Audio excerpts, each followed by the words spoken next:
Hello everyone, praise the Lord Jesus. I hope all are fine. So before I start my message, I would like to wish each one of you a very happy new year 2025 ahead. May God bless you abundantly in the coming year, and may God bless you with good health, with abundance of joy, peace, happiness, prosperity in the coming year 2025. Now, while I was in prayer, so God put a verse in my heart for the coming year 2025. जब मैं prayer में थी, प्रार्थना में थी, तो प्रभु यीशु ने मेरे दिल में एक वर्स को डाला जो कि मलाकी की बुक से है, चैप्टर नंबर 3 वर्स 10, जिसमें लिखा है, I will open the windows of heaven and pour blessings on you. यानी गॉड कहते हैं कि मैं स्वर्ग के झरोखे खोलूंगा और तुम्हारे ऊपर बहुत सारी आशीषें उंडेलूंगा. So I believe this is the message for the year 2025, that God is going to pour his blessings upon each one of us, and he is going to pour blessings from heaven. यानी परमेश्वर जो है वो स्वर्ग के झरोखे खोलने वाले और हम सब पे अपनी आशीष बहुतायत से उंडेलेंगे 2025 में, यानी कमिंग ईयर में. Have a very blessed year ahead. Now God is telling today that there is a season for every activity under the sun. यानी परमेश्वर कहते हैं कि आकाश के नीचे जितनी भी एक्टिविटीज होती हैं, हर एक का एक टाइम होता है.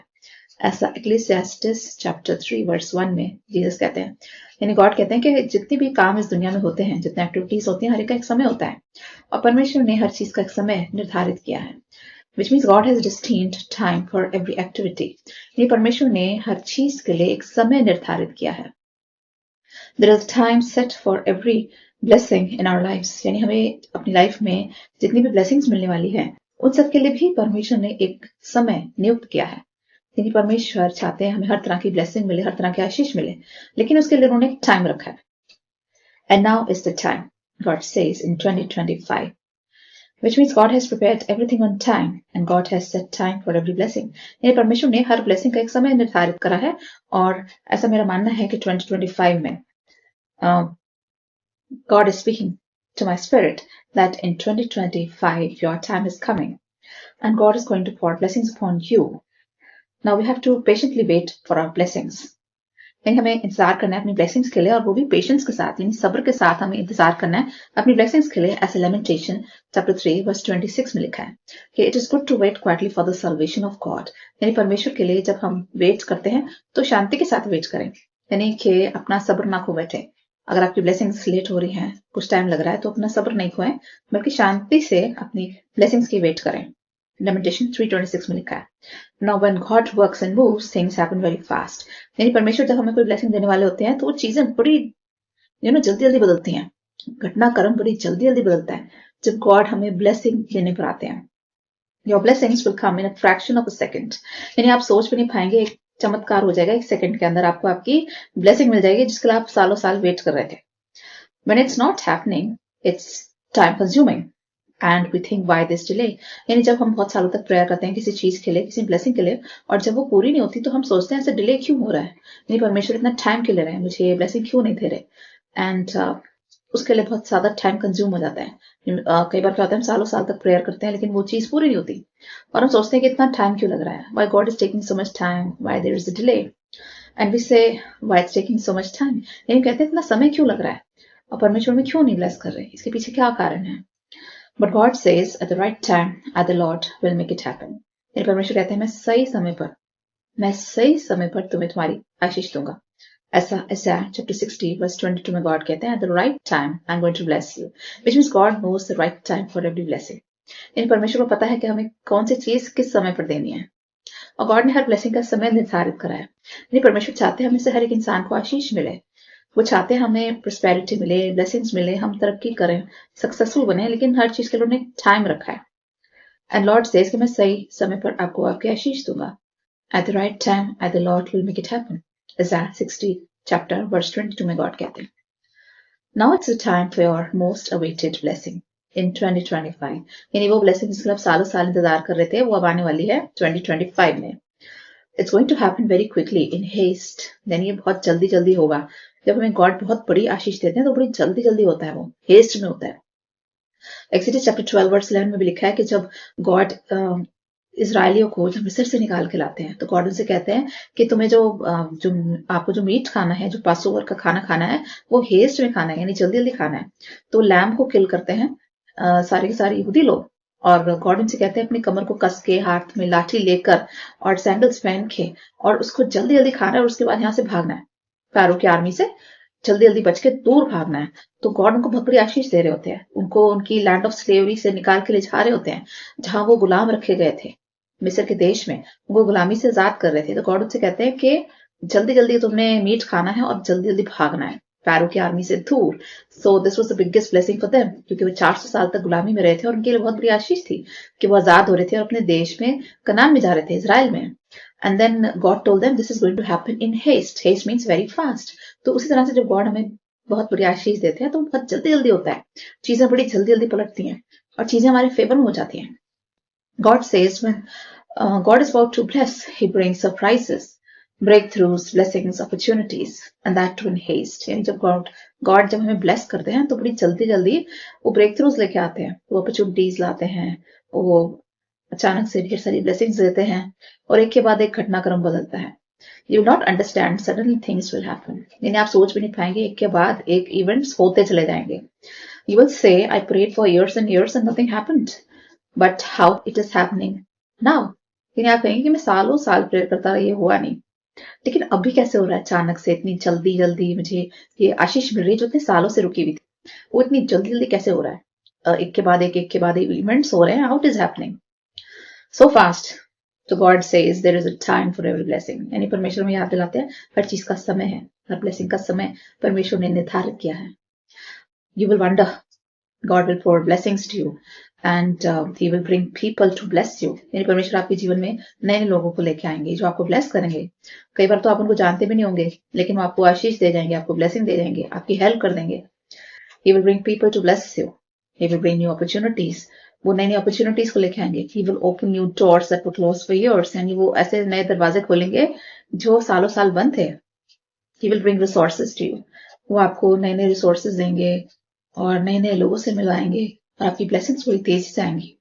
Everyone will bless you and help you to reach your destiny and your goal. यानी जिससे भी आप मिलेंगे वो आपको आपकी डेस्टिनी की तरफ ले जाएगा, आपको आपकी आशीष, आपके बड़े गोल की तरफ ले जाएगा। You're going to meet many people in your life and they are going to push you towards your blessing. यानी आप बहुत सारे लोगों से मिलेंगे जो आपकी मदद करेंगे आपकी डेस्टिनी तक पहुंचने के लिए, आपके गोल तक पहुंचने के लिए। Everyone will bless you.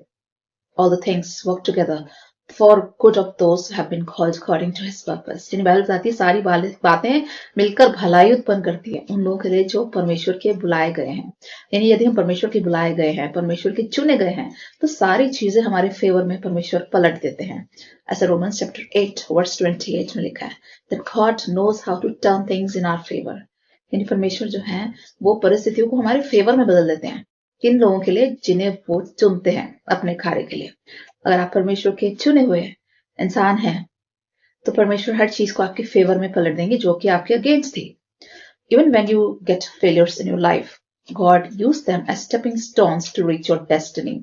अगर अब तक आपने फेलियर्स का सामना किया है तो याद रखें कि वो एक स्टेपिंग स्टोन था आपको आपकी डेस्टिनी तक पहुंचाने के लिए। यानी जो परमेश्वर ने आपके बहुत बड़ी आशीष रखी है, वहां तक अगर उसके रास्ते में कोई फेलियर्स भी आए हैं तो वो एक तरह का वो एक प्रोसेस था आपको आपकी आशीष तक पहुंचाने के लिए। यानी जो बड़ी आशीष जो परमेश्वर ने आपके लिए रखी है, उसके रास्ते में बहुत सारे रोड़े आते हैं, रुकावटें आते हैं, ऑब्स्टेकल्स आते हैं, हर्डल्स आते हैं, फेलियर्स भी आते हैं। कई बार हम फेलियर्स का सामना करते हैं, लेकिन वो सब एक हिस्सा थे एक बड़े प्लान का, एक बड़ी आशीष का। तो God was treating them as stepping stones. यानी जब आप इन फेलियर्स पे कदम रख रहे थे तो आप अपने गोल की तरफ जा रहे थे, आप अपनी बड़ी आशीष की तरफ जा रहे थे। तो उनको एज फेलियर्स ना लें, उसको एज प्रोसेस ले। यानी वो फेलियर नहीं था, वो प्रोसेस थी आपकी बड़ी आशीष तक, आपकी गोल तक पहुंचने की। You will wonder why these failures, they were a part of a bigger plan of God. यानी अगर आप पलट के देखेंगे, सोचेंगे ये फेलियर्स क्यों हुए, तो वो हिस्सा थे उस बड़ी योजना का जो परमेश्वर ने आपके लिए बनाई है। They were a part of your blessings. His plans are greater than our plans. यानी परमेश्वर की जो योजनाएं हैं वो हमारी योजनाओं से बहुत बढ़ के हैं और बहुत हटके हैं। ऐसा चैप्टर 55 वर्स 8 और 9 में लिखा है। God says in Malachi, I will open the windows of heaven यही वर्ड्स की मैं बात कर रही थी, that I will open the windows of heaven and pour blessings on you, which means Malachi की किताब चैप्टर 3 वर्स 10 में गॉड कहते हैं कि मैं स्वर्ग के झरोखे खोलूंगा और तुम पे अपनी आशीष उंडेलूंगा. And God will open heavens upon you. God will do his favor upon you. His favor will rest on you. यानी परमेश्वर का जो फेवर है, उसका जो अनुग्रह है, वो आप पे आके ठहर जाएगा, आप पे आके रेस्ट करेगा. और ये जो आशीष होगी वो स्वर्ग से उतरी हुई आशीष होगी, क्योंकि ये आप इस आशीष के लिए चुने गए हैं. God will be generous towards you. This is God's choicest blessings. Hallelujah. Amen. Which means God ने आपके लिए कुछ choicest blessings रखी हैं, यानी कुछ बहुत बड़ी आशीषें रखी हैं आपके लिए, वो खास आपके लिए रखी गई हैं और आपको उसके लिए चुना गया है. अब उसका टाइम आ रहा है, which means the time is coming for you to be blessed. यानी जो बड़ी बड़ी आशीषें थी, ये सालों साल गॉड ने आपके लिए प्रिजर्व करके रखी, और अब उनका टाइम आ रहा है और वो आपको मिलने वाली है. Many of you have waited for years and years for God to bless you. आप में से कई ऐसे लोग हैं जिन्होंने सालों साल प्रेयर करी है ब्लेसिंग्स के लिए और वेट करा है. Since many years you have been faithful, like Abraham, like Sarah, Elizabeth, Zechariah. आप में से कई लोग ऐसे हैं जिनको कोई आशीष नहीं मिली, लेकिन वो परमेश्वर के लिए वफादार रहे हैं. इब्राहिम और सारा की तरह उनके पास संतान नहीं थी, लेकिन वो वफादार रहे, प्रार्थना में लगे रहे, परमेश्वर के साथ पूरी वफादारी निभाई. उस तरह से एलिजबेथ ज़करिया के पास भी संतान नहीं थी, लेकिन वो भी बहुत धार्मिक थे, प्रेयरफुल पर्सन थे, और वो भी वफादार रहे ईश्वर के साथ. उसी तरह से आप में से भी कई लोग हैं जिनको ब्लेसिंग नहीं मिली और फिर भी वो ईश्वर के लिए वफादार रहे. But people made fun of Sarah, Elizabeth, but they were faithful towards God. लोगों ने मजाक उड़ाया सारा का, एलिजबेथ का, कि इतने बूढ़े हो चुके हैं, इनके पास संतान नहीं है. People kept on making fun of them, but these women were very faithful to God. लेकिन ये जो लेडीज थी, जो औरतें थी, ये परमेश्वर के लिए बहुत वफादार थी. जबकि इनका मजाक उड़ाया गया कि इनके ओल्ड हो चुके हैं, संतान नहीं है, ये बांझ हैं. These are barren women. They were made fun of, but still they were faithful towards God. Similar thing has happened with you. People made fun of you, but you were faithful towards God. उसी तरह से आपके साथ भी हुआ है. लोगों ने आपको मजाक उड़ाया है, आपका बखौल उड़ाया है, आपको नीचा गिराया है, आपको नीचे दिखाने की कोशिश करी है, लेकिन फिर भी आप परमेश्वर के वफादार रहे. जबकि लोग आपका फन करते रहे, आपको मजाक उड़ाते रहे, but you are faithful towards God. लेकिन आपने अपना विश्वास परमेश्वर में पूरा रखा और परमेश्वर के प्रति आप वफादार रहे, जबकि आपका मजाक उड़ाया गया. God sees our faith when there is no blessing. यानी जब हमारे पास कोई आशीष नहीं होती, तब परमेश्वर हमारा विश्वास देख रहे होते हैं. परमेश्वर की निगाह हम पे होती है. जब हमारे पास कोई आशीष नहीं होती, वो देखना चाहते हैं कि हम कितने वफादार हैं. God says, will he worship me? यानी परमेश्वर कहते हैं इसके पास कोई आशीष नहीं, मैं इसको कुछ नहीं दे रहा, ब्लेस नहीं कर रहा, लेकिन क्या ये मेरी वर्शिप करेगा? Being faithful has a reward for it. लेकिन अगर आप फेथफुल हैं गॉड के साथ, हमेशा आपके लिए एक रिवॉर्ड वेट कर रहा है.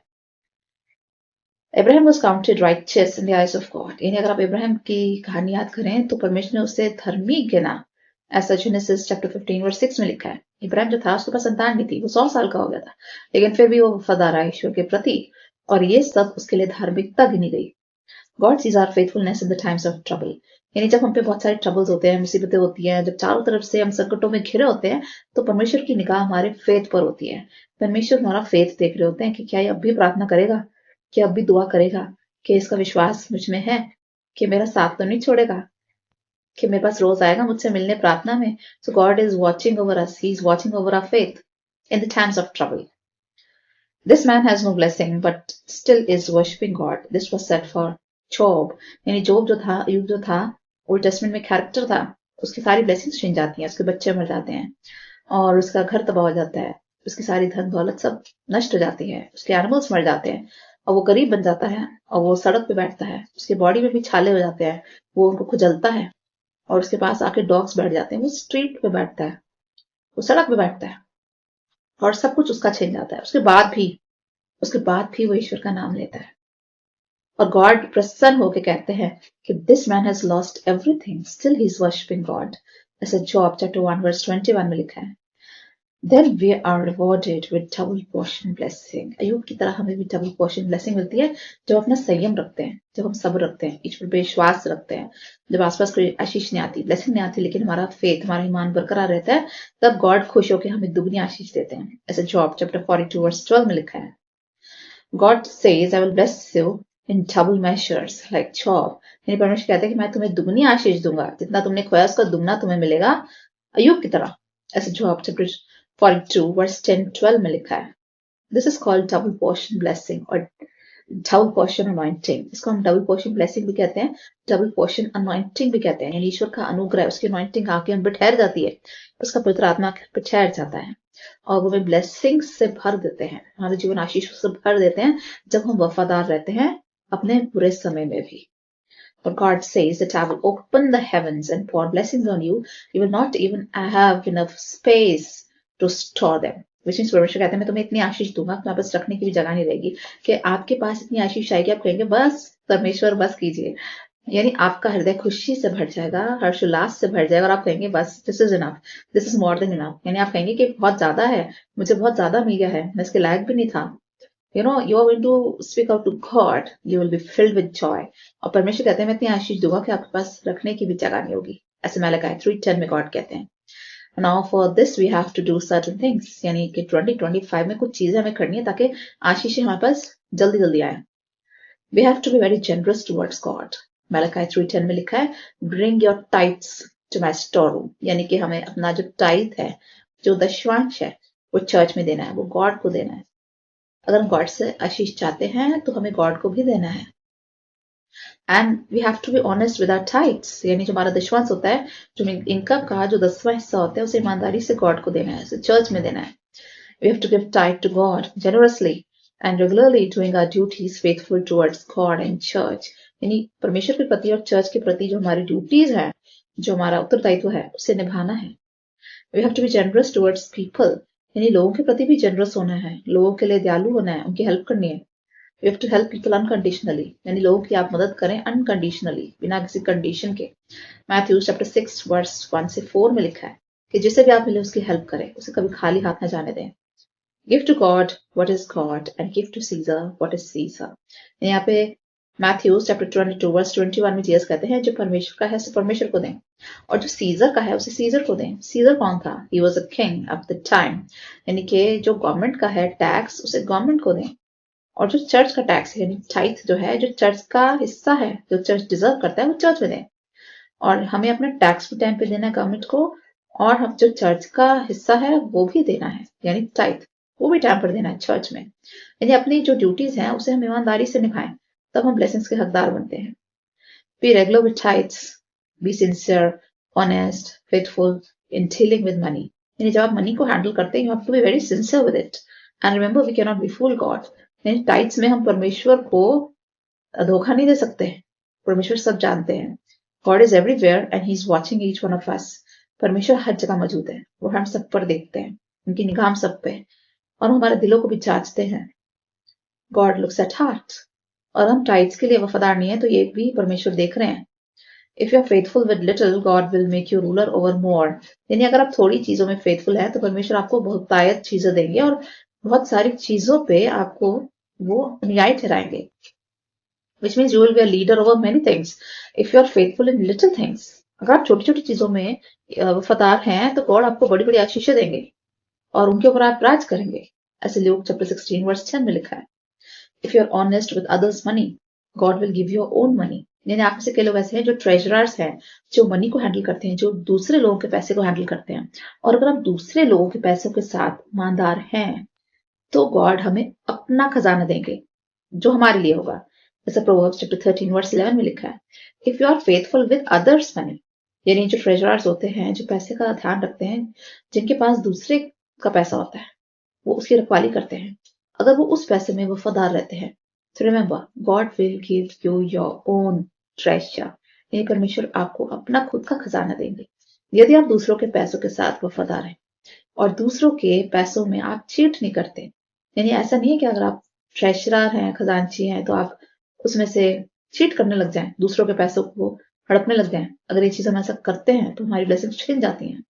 लेकिन अगर हम दूसरों के मनी के साथ ईमानदार रहते हैं, if you are sincere towards others money, God is going to bless us with our own treasure। परमेश्वर हमें हमारे लिए खुद का खजाना देंगे अगर हम पैसे में वफादार हैं, ऐसे प्रोवर्ब्स चैप्टर 13 वर्स 11 में लिखा है। Do any work entrusted by God, even if it's small। यानी परमेश्वर ने जो भी आपको कार्य दिया उसे ईमानदारी से करें, और कोई भी काम छोटा बड़ा नहीं होता। No work is small परमेश्वर की निगाह में सब काम बराबर है। ऐसा नहीं है कोई काम छोटा है, कोई बड़ा है, इसको ज्यादा मिला, उसको कम मिला, मुझे बड़ा काम मिला है, मुझे छोटा काम मिला है। This is all petty things, यानी ये छोटी छोटी चीजें होती हैं।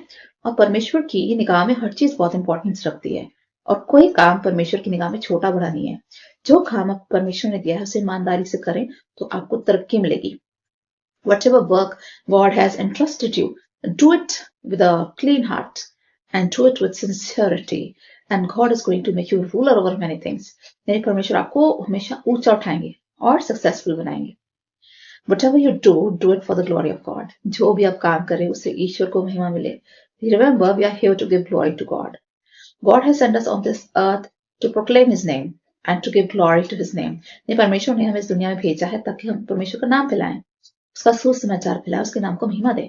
तब जो भी कार्य करते हैं परमेश्वर के लिए करें, उससे परमेश्वर को महिमा मिले। सारा आदर महिमा सब परमेश्वर को मिले आपके हर कार्य से। Your season for blessing is on the way. You are to be blessed in 2025. यानी आपका blessings का सीजन आ रहा है। 2025 will be a great year for you. And you will say, wow, this was my one of the best years. यानी 2025 में जब आप enter करेंगे तो आपको आशीषें मिलेंगी एक के बाद एक, और आप कहेंगे मेरे जीवन का सबसे अच्छा साल रहा। If God has put some promise into your heart, He will accomplish it. यदि परमेश्वर ने आपके दिल में कुछ डाला है, यानी परमेश्वर में कोई बड़ी आशीष देते हैं ना तो पहले उसकी अगुवाई कर देते हैं। अगर गॉड हमें कोई बड़ी आशीष देते हैं तो पहले से ही हमें सिग्नल्स देने लग जाते हैं गॉड, और हमारे दिल में वो डाल देते हैं कि तुम्हें मिलने वाला है, तुम्हें मिलेगा। चाहे कुछ साल पहले वो हमारे दिल में डाल दें, चाहे हमें कुछ साल उसके लिए वेट करना पड़े, लेकिन वो प्रॉमिस गॉड हमारे हार्ट में डाल देते हैं। तो God is going to give you a big blessing, God is going to show you certain signs and God will give you a signal for it, और God will give you reminders for it. यानी परमेश्वर हमें बहुत बड़ी आशीष देते हैं, उसके बहुत महीने या सालों पहले गॉड आपके दिल में उसको डाल देते हैं, और गॉड उसको आपको याद दिलाते हैं कि मैं तुम्हें ये दूंगा, लेकिन सही टाइम पर। If God has put some promise into your heart, He is going to accomplish it. His word will be accomplished. यानी परमेश्वर ने जो प्रॉमिस करा है पूरा होकर रहेगा। ऐसा बाइबल हमें बताती है Isaiah 46:10 में, Do not think how it will happen. The circumstances are not in my favor. The circumstances are against me. The people are against me. Remember, nothing is impossible with God. यानी अगर आपके दिल में कोई परमेश्वर ने promise दिया है लेकिन चीजें आपको गलत लग रही हैं, आप कहेंगे मेरे तो फेवर में कुछ है ही नहीं, यानी जो परिस्थितियां वो मेरे खिलाफ है, वो मेरे विपरीत है, लोग मेरे खिलाफ है, हर चीज मेरे खिलाफ है, तो ये चीज परमेश्वर ने मेरे दिल में कैसे डाली, ये प्रॉमिस कैसे मेरे को रिमाइंडर बार बार आ रहे हैं। But the Bible says nothing is impossible with God. यानी चाहे चीजें आपके अगेंस्ट है, परिस्थिति आपके खिलाफ है, लोग आपके खिलाफ है, लेकिन परमेश्वर ने अगर किसी ब्लेसिंग पे आपका नाम लिख दिया है तो आपको मिलकर ही रहेगी, because Bible says nothing is impossible with God. ऐसे ल्यूक चैप्टर 1 वर्स 37 में गॉड कहते हैं कि परमेश्वर के लिए कुछ भी असंभव नहीं है। चाहे हर चीज आपके अगेंस्ट हो जाए, लेकिन अगर गॉड ने ठान लिया है कि आपको ब्लेस करना है, ये ब्लेसिंग को देनी है, तो God will change things in your favour. यानी परमेश्वर हर परिस्थिति को आपके फेवर में पलट देंगे। Just like Mother Mary, you should say, I am the handmaid of the Lord. Let it happen to me according to Lord's will. यानी माता मरियम जो थी, जब फरिश्ता गैब्रियल उनके पास आता है तो कहती है मैं तो प्रभु की दासी हूँ, और जैसा प्रभु ने कहा है वैसा ही मेरे साथ हो। तो हमने भी यही कहना है कि हम प्रभु के दास हैं, दासियां हैं, जो गॉड चाहे वो हमारे साथ करें, यानी ईश्वर की इच्छा पूरी हो। ऐसे ल्यूक चैप्टर 1 वर्स 38 में लिखा है, You shall be blessed in the country, you shall be blessed in the city. यानी परमेश्वर कहते हैं आप अपने देश में आशीष पाएंगे, आप अपने शहर में आशीष पाएंगे। Deuteronomy chapter 28 verse 3 में लिखा है, Your days are brighter ahead, you will sense it.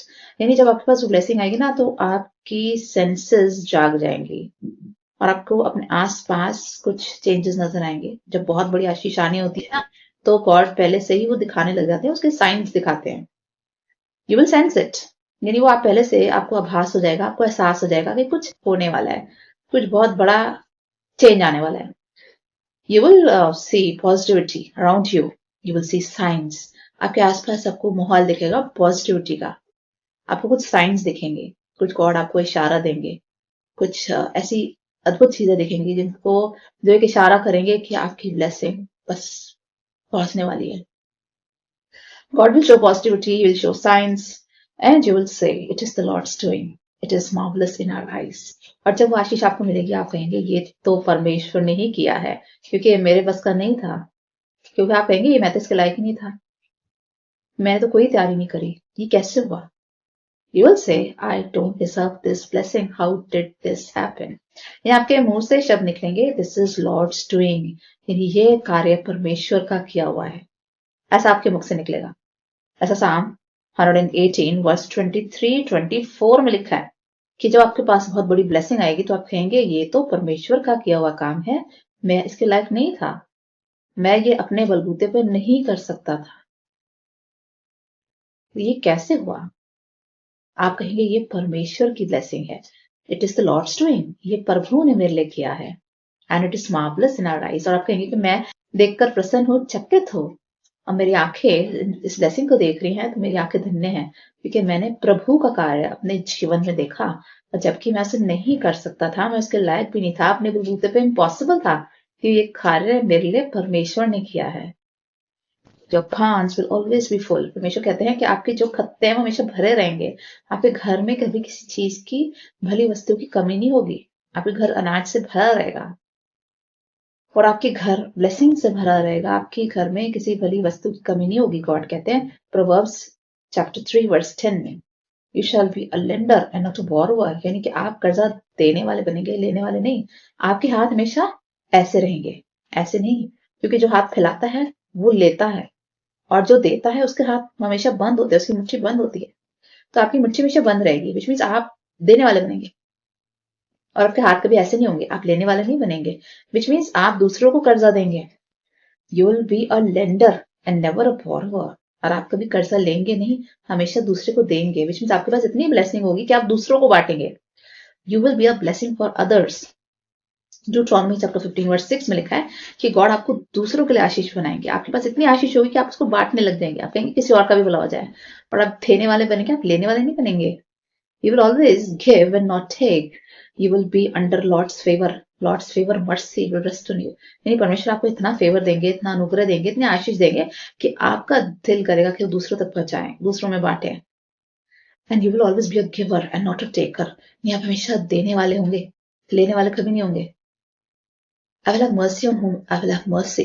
I will have compassion on whom I will have compassion. यानी गॉड कहते हैं रोमन चैप्टर 9 वर्स 15 में कि मैंने जिसको चुन लिया है उसे चुन लिया है, यानी मैंने इसको अपनी मर्सी के लिए, अपनी आशीष के लिए, अपनी दया के लिए, अपने प्रेम के लिए, अपने कंपैशन के लिए इस मनुष्य को चुन लिया है। गॉड कहेंगे मैंने तुम्हें चुन लिया है और अब तुम्हें मैं आशीष देके रहूंगा। विच मीन जिसे गॉड सिलेक्ट कर लेते हैं उसको वो भरपूर आशीष देते हैं, बहुत आयत से आशीष देते हैं। और जब कोई बड़ी आशीष आनी होती है उसका सिलेक्शन बहुत पहले हो जाता है, सालों साल पहले हो जाता है, हमारे पैदा होने से पहले ही हो जाता है। गॉड सिलेक्शन कर लेते हैं हमारी लाइफ कैसी होगी, हमारे पैदा होने से पहले हम कितने दिन जिएंगे, क्या क्या करेंगे, कितनी लाइफ होगी, कौन कौन सी ब्लेसिंग मिलेगी, किस किस टाइम पर मिलेगी। अगर आप परमेश्वर ने आपको चुन के भेजा है, अगर आप चुने हुए अनॉइंटेड हैं, गॉड का फेवर आप पर रेस्ट करता है, तो ये आशीष आपको सालों साल पहले ही मिल गई थी, बस उसका पूरा होना रह गया। अब उसका कंप्लीशन होगा, अब आप उसको पूरा होते हुए देखेंगे। रोमन्स चैप्टर 9 वर्स 15 में लिखा है, The Lord Almighty is full of love, compassion, slow to anger, abounding in love. यानी परमेश्वर जो है वो विलंब से गुस्सा करने वाला परमेश्वर है और प्रेम से भरा हुआ परमेश्वर है। ये परमेश्वर को गुस्सा बड़ी देर से आता है, और जब हम गलत काम करते हैं तो हमें सुधरने का मौका देते हैं। हम गलत काम करते जाते हैं, परमेश्वर कहता है ठहर जाओ, अभी रुक जाओ, अभी रुक जाओ, इसको मैं पनिश नहीं करूंगा, शायद ये सुधर जाए, शायद ये सुधर जाए। तो हमारा प्रभु बहुतायत से प्रेम करने वाला प्रभु है, और विलंब से वो नाराज होने वाला, यानी देर से नाराज होने वाला प्रभु है। जब चीजें हाथ से निकल जाती तब वो नाराज होता है। When we cross the limit then he gets angry, but otherwise every time he forgives us and gives us a chance to change. यानी परमेश्वर को मौका देते हैं बदलने का, चेंज होने का, सुधरने का। And he blesses generations to generations, यानी परमेश्वर हमारी आगे आने वाली पीढ़ियों को भी ब्लेस करते हैं, ऐसे एक्सोडस 34 चैप्टर में लिखा है वर्स 6 और 7 में। And this was an introduction of God almighty which was given to Moses. यानी परमेश्वर जब मूसा के आगे अपीयर होते हैं तो अपना इंट्रोडक्शन देते हैं कि I am a generous God, I am a loving God, full of love, compassion, slow to anger, abounding in love. यानी गॉड अपना इंट्रोडक्शन मूसा को देते हैं कि मैं प्रेम से भरा हुआ परमेश्वर हूँ, प्रेम करने वाला परमेश्वर हूँ, और बहुत आयत से प्रेम करता हूँ, और देर से नाराज होने वाला परमेश्वर हूँ। और तुम्हारी आने वाली जो जनरेशन है, जो संतानें हैं, जो आने वाले आपकी जनरेशन है, उनको भी ब्लेस करने वाला परमेश्वर हूँ। यानी यदि परमेश्वर आपको चुन लिया है, अनॉइंटेड वन है, चोजन वन है, तो आपकी जनरेशन को अभी से ब्लेस कर दिया है। आपकी फ्यूचर जनरेशन को अभी से वो गॉड की ब्लेसिंग और फेवर के अंडर आ गए आपकी वजह से। And your work is to pray for your friends and your enemies. यानी अगर आप चाहते हैं 2025 में 2025 में गॉड आपको ब्लेस करें, तो आपको क्या करना है? आप प्रेयर करनी है अपने दोस्तों के लिए भी और अपने दुश्मनों के लिए भी. Matthew chapter 5 verse 44 में लिखा है. Not only pray for your friends, but pray for your enemies too. After all, the Bible says, love your enemies. यानी दुश्मनों से प्रेम करो. तो यही तो फर्क है हमें और दूसरों में.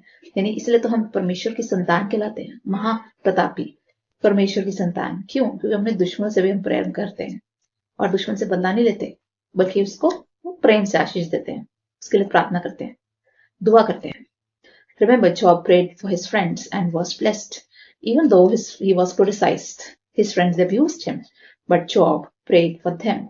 यानी अयूब जो था, जब उसकी सारी ब्लेसिंग छिन जाती है, जब वो गरीब हो जाता है, वो सारी ब्लेसिंग्स लूज कर जाता है, तो उसके दोस्त आते हैं, उसको कर्ज करते हैं. वो कहते हैं तू तो अभागा है, तेरी किस्मत खराब है, तेरी किस्मत फूट गई है, गॉड तुझसे नाराज हो गए, तेरा सब कुछ छिन गया. तो वो उसको क्रिटिसाइज करते हैं, उसको कर्ज करते हैं. और ये सब होने के बाद भी जॉब जो होता है, अयूब जो होता है, वो अपने दोस्तों के लिए प्रेयर करता है. Which means Job friends, they criticized him, they abused him, but still Job prayed for them.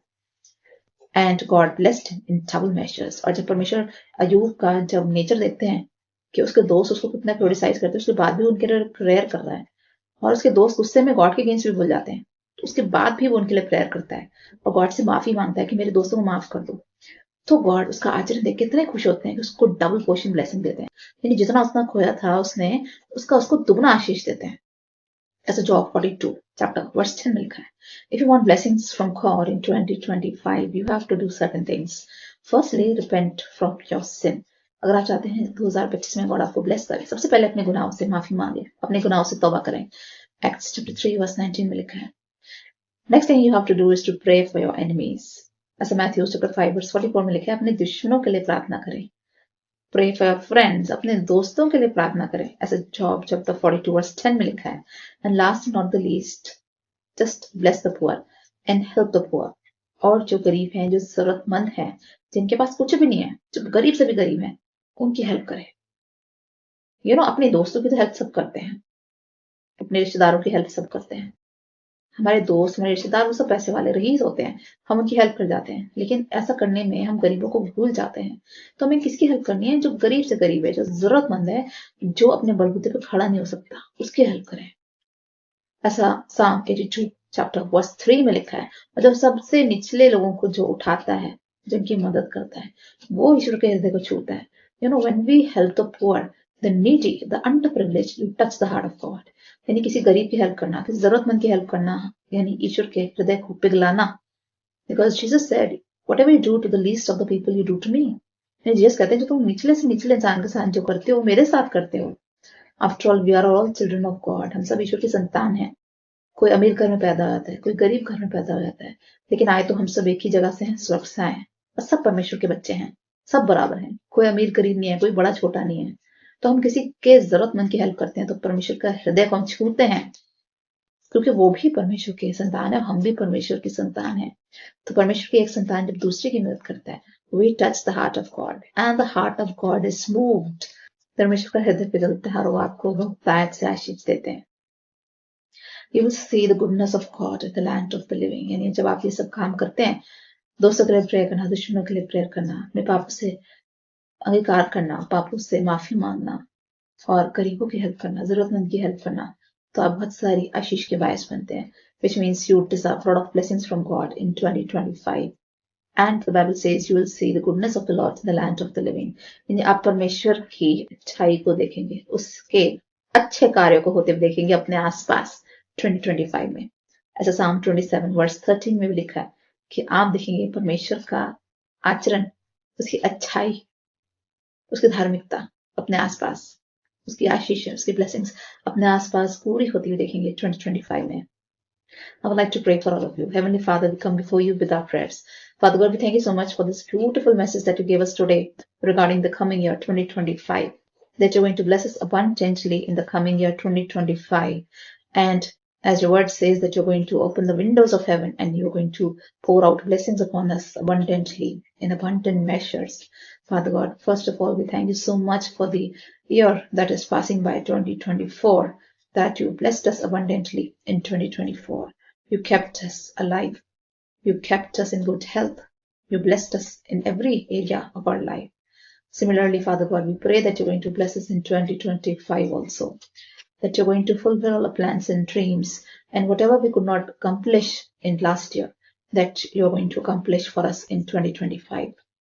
That all our plans and dreams will be fulfilled. All our prayers will be heard.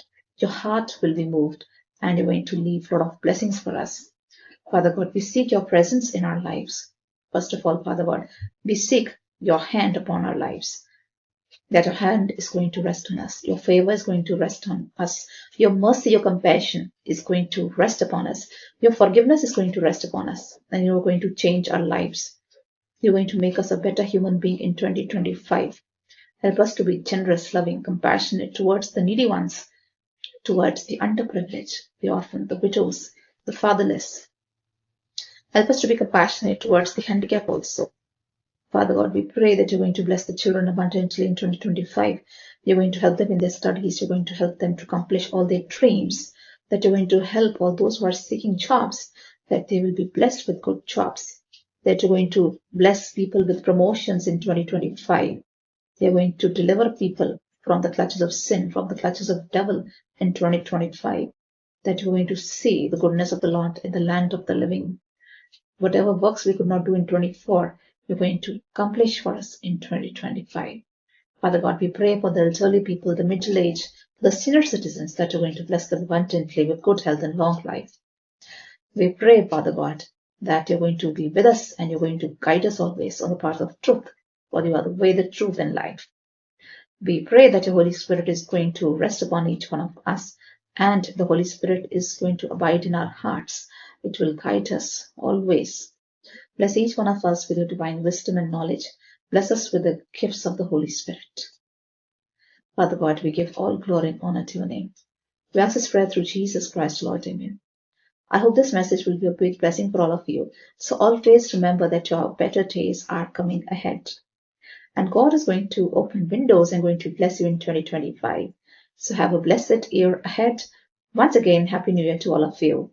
May God bless you abundantly in 2025. Take care. Bye-bye.